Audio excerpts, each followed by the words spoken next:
원일이TV 135번째 이야기입니다. 이재명 경기지사가 기사회생했습니다. 어제 대법원 판결은 모두 보셨겠죠. 원심 파기환송, 쉽게 말해서 이재명 지사 부활, 경기지사직 유지 이겁니다. 대법원이 살려준 거죠. 이재명 지사의 정치 생명을. 이재명 지사는 이제 민주당 내 강력한 대권 후보로 가는데 가장 큰 걸림돌이었던 소위 사법 족쇄를 벗어버린 겁니다. 대법원 전원 합의체 판결은요. 다수설 7명하고 소수설 5명으로 나뉘었습니다. 대법관들의 성향과 판결 결과를 보면 보수 대 진보 이렇게 나뉜 판결도 아닙니다. 과거 이재명 지사를 변호했던 진보 성향의 김선수 대법관은 아예 빠졌고 김명수 대법원장 포함해서 12명의 판결이었어요. 보수로 분류되는 권순일 대법관이 이재명 살리는 쪽으로 판결을 했으니까 김명수 대법원장이 캐스팅 보트를 행사할 필요도 없었습니다. 진보 대 보수 대결 구도가 아니었다는 뜻이에요. 쟁점은 허위사실, 즉 거짓말에 대한 판단이었습니다. 선거 TV 토론회에서 상대방 김영환 후보가 형 강제 입원 시킨 거 시도했었죠. 이렇게 물었고요. 이재명 후보가 그런 일 없습니다. 라고 대답을 했는데 그런 일 없습니다. 바로 이 말이 거짓말이었죠. 법률적으로 허위사실 유포, 이게 쟁점이었습니다. 강제 입원을 시도했던 건 사실이니까 거짓말 자체는 팩트였습니다.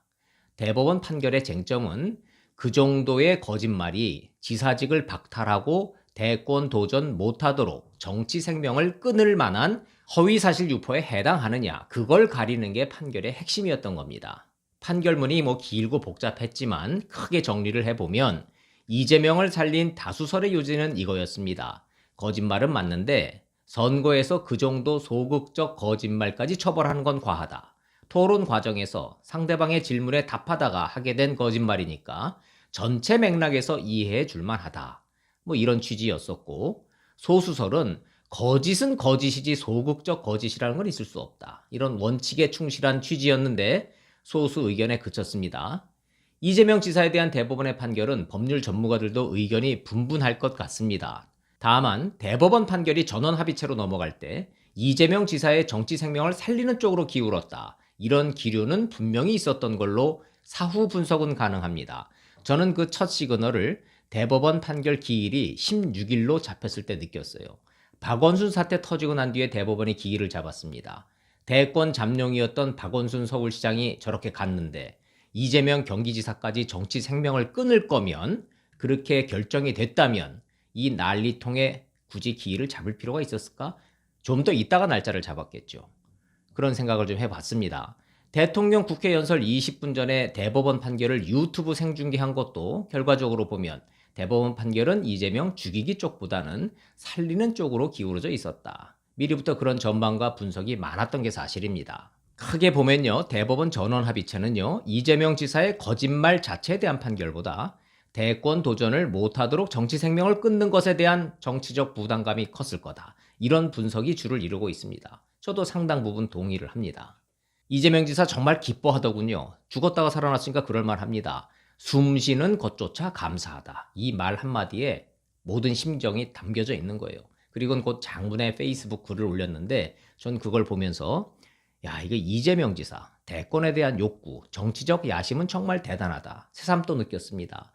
정치적으로는 사실상의 대권 도전 선언문이었어요. 주요 내용만 보겠습니다. 불공정, 불합리, 불평등에서 생기는 이익과 불로소득이 권력이자 계급이 되어버린 이 사회를 바꾸지 않고서는 그 어떤 희망도 없습니다. 이건 노무현 전 대통령을 연상시키는 대목입니다. 타겟이 명확하죠. 어떤 계층을 보고 정치를 하는 건지 명확하게 얘기를 하는 겁니다. 제게 주어진 사명을 다하라는 여러분의 명령임을 잊지 않겠습니다. 공정한 세상, 함께 사는 대동 세상을 위해서 여러분과 함께 한 걸음 한 걸음 나아가겠습니다. 공정세상, 대동세상, 주요 키워드를 강조했고 여러분이라는 단어를 유독 강조를 했습니다. 민주당 내에서 친문이 아닌 이재명 지지층을 겨냥을 한 거예요. 누가 나를 지지하고 그들이 원하는 말이 뭔지를 명확하게 알고 있고 그 말을 확실하게 해주는 정치인, 그게 이재명이다. 새삼 실감했습니다. 불공정, 불평등이란 단어는 익숙한데 이재명 지사는 대법원 판결 직후에 대동세상이라는 키워드를 제시를 했습니다. 이건 준비된 워딩으로 봐야죠. 모두 함께 잘 사는 대동세상. 단순한 정치 구호가 아니라 기본소득 같은 정책을 중심으로 해서 이재명식 경제정책의 방향을 제시한 거다. 이렇게 봅니다. 평소 이재명 지사가 제일 공격받는 포인트가 포퓰리즘 정치인입니다. 성남시장부터 경기지사까지 현금 복지성 지출을 실제로 집행을 했으니까요. 이재명 지사는 현금 뿌린다, 돈 살포한다 이런 비난을 자초했지만 기본소득이라는 것은 복지가 아니라 경제 활성화 정책이라는 소신을 굽히지 않고 있습니다. 이재명 지사 때문이라도 한국 사회는 앞으로 기본소득이라는 화두로 꽤 시끄러울 겁니다. 논쟁을 피하지 않기 때문에 공격적으로 기본소득이라는 화두를 던질 거라고 저는 예상을 합니다. 이제 관심은 민주당 내 대권 후보 경선 구도입니다. 한국갤럽이 지난달 9일에서 11일 사이에 실시했던 대선 주자 선호도 조사가 기억나실 겁니다. 1위 이낙연 28%, 2위 이재명 12%, 3위 윤석열 10.1%. 이후 몇몇 여론조사에서는 이재명 지사가 20%를 넘기면서 이낙연 후보는 하락세, 이재명 후보는 상승세 이런 기류가 나타나기 시작했습니다.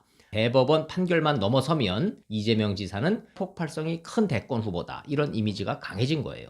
민주당 대표를 뽑는 전당대회가 8월 29일에 열립니다. 이낙연 대세론 속에 김부겸 양자대결 구도입니다. 김부겸 전 의원은요. 이재명 지사한테 당대표 후보 지지 은근히 기대할 겁니다. 어차피 명분이 이낙연 대세론에 맞선 김부겸 연합론이니까요. 이재명 지사는 몸값 올리면서 즐기겠죠. 그러면서 섣불리 당대표 경선에 한쪽을 지지하는 데는 신중할 겁니다. 대선 후보는 어차피 내년 9월, 10월에 경선이니까 서둘 이유가 없습니다. 이재명 지사로서는. 그 전에 친문 세력과의 관계 설정에 신경을 더 써야겠죠. 이재명 지사의 생활을 가장 신경 쓸 인물은 그래서 누가 뭐래도 이낙연 의원일 거예요. 지지율만 놓고 보면 분명 부동의 1위이고 대세론도 존재하는데 대선 후보 경선은 완전 다른 구도로 갈 가능성이 매우 높기 때문이에요. 구도 얘기가 나왔으니까 이 상황에서 가장 깝깝한 쪽이 누굴까요? 바로 친문 세력입니다. 이유는 단 하나입니다. 바로 친문 대권 후보가 없기 때문이에요. 친문으로선 아이러니죠. 정권 잡았고 총선 압승했는데 정작 친문에서 내세울 차기 대선 후보가 없는 겁니다. 정확히 말하면 친문 후보군이 줄줄이 낙마했거나 낙마 위기에 처해 있는 겁니다. 안희정, 조국, 김경수.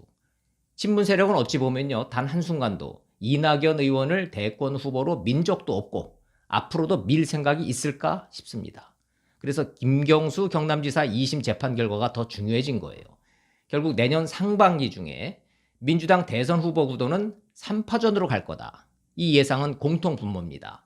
이낙연과 이재명, 그리고 제3의 친문 후보. 친문은 그때까지 고민에 빠지겠죠. 딱히 마땅한 후보가 보이질 않습니다. 현재로서는. 조국 전 장관을 살리자니 그렇고 김경수 지사는 재판 결과가 불투명합니다. 이재명 지사 살려주는 거 보고 김경수 지사 본인이나 민주당 내 친문은 기대감을 높이 가질 거예요. 사법부에 대해서. 대법원부터 사법부를 물갈이를 다 해놨기 때문에 법원의 판결이 친문 세력과 상당 부분 거리감이 줄어든 건 사실이니까요. 김경수 지사도 잘하면 무죄? 이런 기대감이 있는 거죠. 어쨌든 이재명 지사는 치고 올라갈 동력을 얻었다. 이 점은 명확해졌습니다. 그만큼 이낙연 대세론 흔들릴 수 있습니다. 이재명 지사를 앞에 둔 민주당 내 친문 세력의 선택 우선순위도 이제 명확해졌죠. 첫째, 내년 3월까지 친문 후보를 독자적으로 만들어낸다. 김경수 경남지사가 상수이긴 하지만 불투명합니다. 안 되면 다른 친문 적통 후보를 내려고 시도를 할 거예요.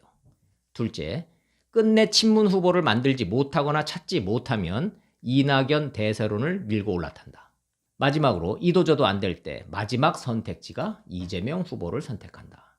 그만큼 현 시점을 기준으로 해서 보면 친문 세력은 이재명은 끝내 피하고 싶은 대선 후보다. 그 얘기입니다. 친문과 친 이재명교의 뿌리 깊은 갈등이 재현될 가능성 배제할 수 없습니다.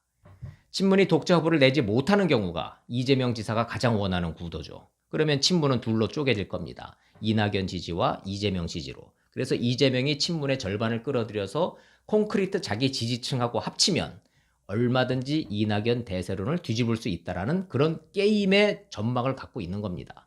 그때까지 이재명 지사는요, 낮은 자세로 친문과 중도 세력을 향해서 한 발 한 발 다가갈 겁니다. 반대로 친문이 독자 후보를 찾아낸다면 이재명 지사와는 끝내 물과 기름으로 끝날 거예요. 이재명 지사는 최악의 경우에 독자 지지 세력으로만 정면 승부를 걸겠죠.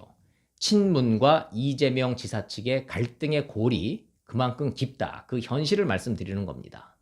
이상 이재명 지사의 기사회생을 계기로 해서 민주당 내 향후 세력 판세 변화하고 예상 가능한 대선 후보군에 대해서 생각을 해봤습니다. 분명한 것은 민주당 내 최대 단일 계파인 친문이 마땅한 대선 후보를 못 찾고 있다. 친문에게는 이낙연도 이재명도 차선책으로 거론되는 후보군일 뿐이다. 이 사실은 분명해 보입니다.